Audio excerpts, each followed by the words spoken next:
തെരുവുനായ്ക്കളെ ഭയന്ന് ഓടിക്കയറിയ തെങ്ങിലും തൊട്ടടുത്തുള്ള 3 നില കെട്ടിടത്തിന് മുകളിലുമായി പൂച്ചക്കുഞ്ഞ് 1.5 ദിവസം കഴിച്ചുകൂട്ടി. ഒടുവിൽ ഫയർഫോഴ്സ് എത്തിയപ്പോഴാണ് പൂച്ചക്കുഞ്ഞ് ചാടി രക്ഷപ്പെട്ടത്. ഗുരുവായൂർ തുളസിനഗറിൽ അഡ്വക്കേറ്റ് RK സരസ്വതി വളർത്തുന്ന പൂച്ചയാണ് തെരുവുനായ്ക്കളെ ഭയന്ന് തൊട്ടടുത്ത വീട്ടിലെ തെങ്ങിലോടിക്കയറിയത്. പാലും ബിസ്ക്കറ്റും കാണിച്ച് വിളിച്ചെങ്കിലും കരുമാടിക്കുട്ടൻ എന്ന് പേരിട്ട പൂച്ചക്കുഞ്ഞ് താഴെ ഇറങ്ങിയില്ല. നേരമിരുട്ടിയതോടെ തെങ്ങിൻപട്ട ചാഞ്ഞുകിടക്കുന്ന കെട്ടിടത്തിന്റെ 3-ാം നിലയിലേക്ക് കയറി. ഇതിനു മുകളിലേക്ക് കയറാൻ കോണിയോ മറ്റു സംവിധാനങ്ങളോ ഉണ്ടായിരുന്നില്ല. ഫയർഫോഴ്സിൽ വിവരമറിയിച്ചതിനെ തുടർന്ന് രാവിലെ വലിയ ഏണി ഉപയോഗിച്ച് 5 പേർ കെട്ടിടത്തിന് മുകളിൽ കയറി.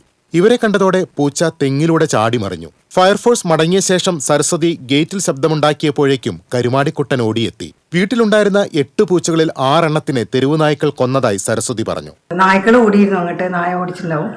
തെങ്ങിൻ്റെ മുകളിൽ കയറിയിരിക്കുന്നു. എന്നിട്ട് നമ്മൾ കണ്ടപ്പോൾ അത് അതിൻ്റെ അപ്പുറത്തുള്ള ടെറസിലേക്ക് ചാടി. ആ ടെറസിൻ്റെ മുകളിൽ 2 നില കഴിഞ്ഞ് 3-ാമത്തെ നിലയിലെ മുകളിലെ ടെറസ്. അവിടേക്ക് കയറാനൊരു സംവിധാനവും ഇല്ല.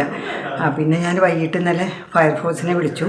വളരെ എഫേർട്ട് എടുത്തിട്ട് പൂച്ചക്കുട്ടിയെ പിടിച്ചു. Thank you so much. 1 മാസം മുൻപാണ് അമ്മ പൂച്ചയെ തെരുവുനായ്ക്കൾ ആക്രമിച്ചു കൊന്നത്. അവശേഷിക്കുന്ന 2 പൂച്ചകൾക്കും കരുതലിന്റെ വലിയൊരു വലയം തന്നെയാണ് ഈ അഭിഭാഷക ഒരുക്കിയിരിക്കുന്നത്. എന്തായാലും വയറ് നിറയെ ഭക്ഷണവും സ്നേഹതലോടലുമായതോടെ കരുമാടി വീട്ടിനുള്ളിൽ ചുരുണ്ടുകൂടി. TCV news, Guruvayur.